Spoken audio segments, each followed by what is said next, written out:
आशा अपनी बहू निशा के साथ रहा करती थी।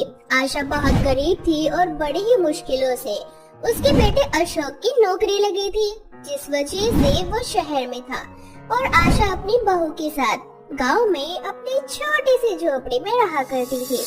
अशोक को गए अभी कुछ ही दिन हुए थे। घर में जो पैसे थे वो सारे आशा ने अशोक को दे दिए थे ताकि वो शहर में जा सके। मानसून का मौसम था और घर में राशन का एक दाना भी नहीं था।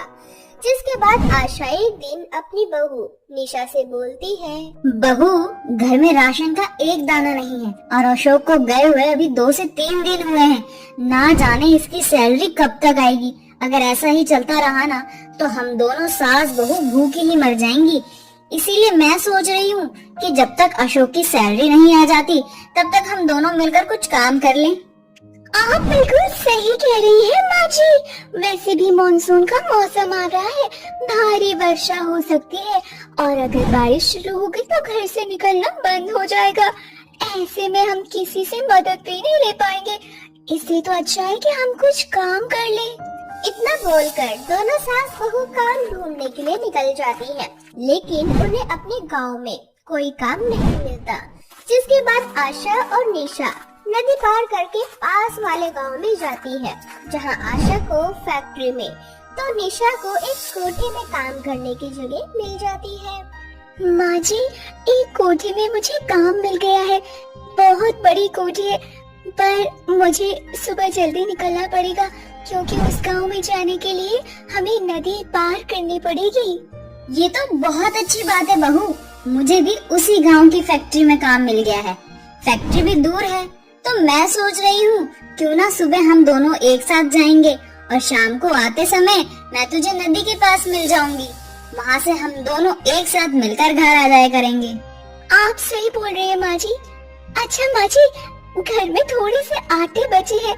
मैं सोच रही हूँ क्यों ना आज मैं इसी की रोटी बना लूँ और हम दोनों प्याज रोटी खाकर सो जाएं। कल से जब मैं कोठी में काम करने जाया करूँगी तो वहाँ से आते हुए कोठी में जो भी खाना बचा करेगा वो घर ले आया करूँगी। अब इसी तरह से आशा सुबह उठकर फैक्ट्री के लिए चली जाती है, तो वही निशा भी नदी पार करके कोठी में काम करने के लिए चली जाती है। और रात को जब काम करके आती है तो कोठी से ही बचा हुआ खाना लेकर आ जाया करती है, जिसे खाकर दोनों सास बहू अपना पेट भर लिया करती है।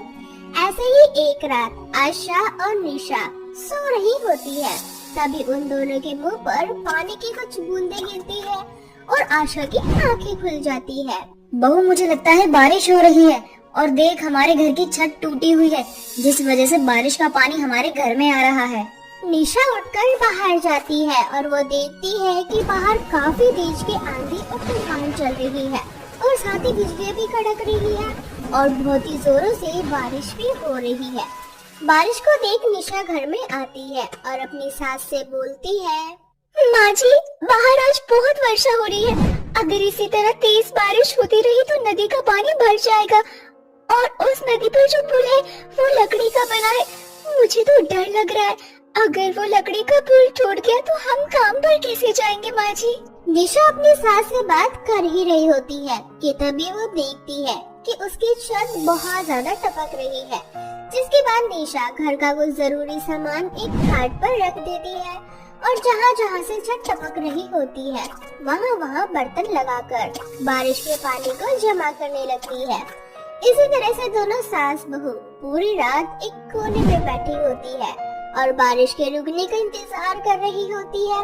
सुबह होते ही बारिश बंद हो जाती है और वो दोनों काम पर जाने के लिए तैयार होने लगती है। जैसे ही घर से वो निकलती है वैसे ही उषा नाम की एक औरत दोनों के पास आती है और उनसे बोलती है, अरे आशा बहन और निशा बहू, तुम दोनों ऐसे मौसम में कहाँ चली? बहन, हम दोनों अपने अपने काम पर जा रहे हैं। अरे उषा बहन, कुछ दिनों के लिए घर में ही रहो। तुम्हें मालूम नहीं है क्या, सरकार ने रेड अलर्ट जारी किया है। मौसम विभाग के अनुसार पता चला है कि अपने गांव में भी कुछ दिनों तक लगातार बारिश होगी और आंधी तूफान भी चलेगी। हो सके तो गांव में भी बाढ़ आ सकती है या फिर बवंडर, इसलिए घर में ही रहो। उषा आंटी जी, हमें कुछ नहीं होगा और जैसे ही हमें लगेगा कि मौसम खराब हो रहा है, हम घर वापस आ जाएंगे। अभी भूखे मरने से तो अच्छा है कि मैं बाहर जाकर कुछ काम कर लूं, ताकि ऐसे मौसम में अगर हम दोनों सास बहू को घर में रहना पड़े तो खाने के लिए कुछ तो हो। इतना बोलकर आशा और निशा अपने अपने काम पर निकल जाती है। आशा फैक्ट्री में काम कर रही होती है कि तेज वर्षा होने लगती है, जिस वजह से फैक्ट्री का मालिक सबसे बोलता है, आप सभी लोग जल्दी से अपने अपने घर जाओ, बारिश बहुत तेज हो रही है। अभी न्यूज आई है और सरकार की भी सबसे अपील है कि सब अपने घर में ही रहें। इतना बोलकर फैक्ट्री का मालिक फैक्ट्री बंद कर देता है, जिसके बाद आशा भीगती हुई नदी के पास जाती है और अपनी बहू का इंतजार करने लगती है। कुछ ही देर बाद उसकी बहू निशा भी वहाँ आ जाती है और अपनी सास से बोलती है, माँ जी, आप अपनी बारिश में रुकी क्यों रही हैं? बहू मैं तेरा ही इंतजार कर रही थी। चल अच्छा हुआ कि तू आ गई। अब चल जल्दी घर चलते हैं। सरकार ने रेड अलर्ट जारी कर दिया गया है और ये भी कहा है कि बहुत जगह पे बाढ़ आ चुकी है। सभी को सख्त हिदायत दी गई है कि सभी अपने घर में रहें। हाँ माँ जी, मैं जानती हूँ, तभी तो आज मैं भी जल्दी आ गई।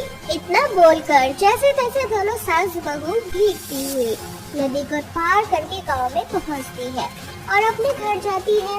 वह दोनों जब अपने घर जाती है तो देखती है कि बारिश का पानी पूरे घर में भरा पड़ा है और सारा सामान पानी में तैर रहा है। ये देख निशा अपनी सास से बोलती है, माँ जी, बारिश का पानी तो घर में भर चुका है, अब हम दोनों कहाँ रहेंगे, क्या करेंगे?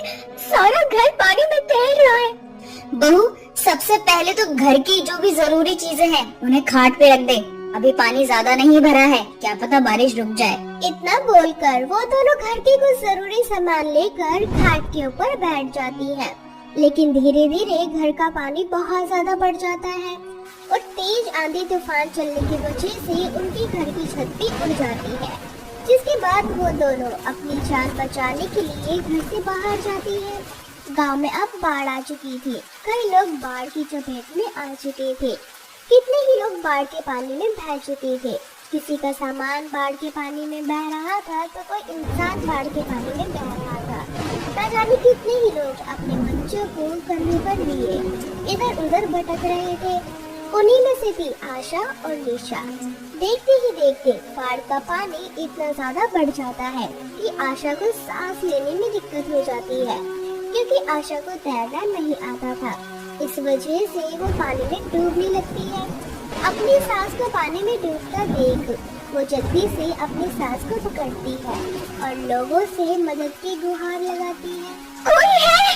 कोई है, हमारी मदद करो, मेरी सास की तबीयत बहुत खराब हो चुकी है, कोई हमारी मदद करो।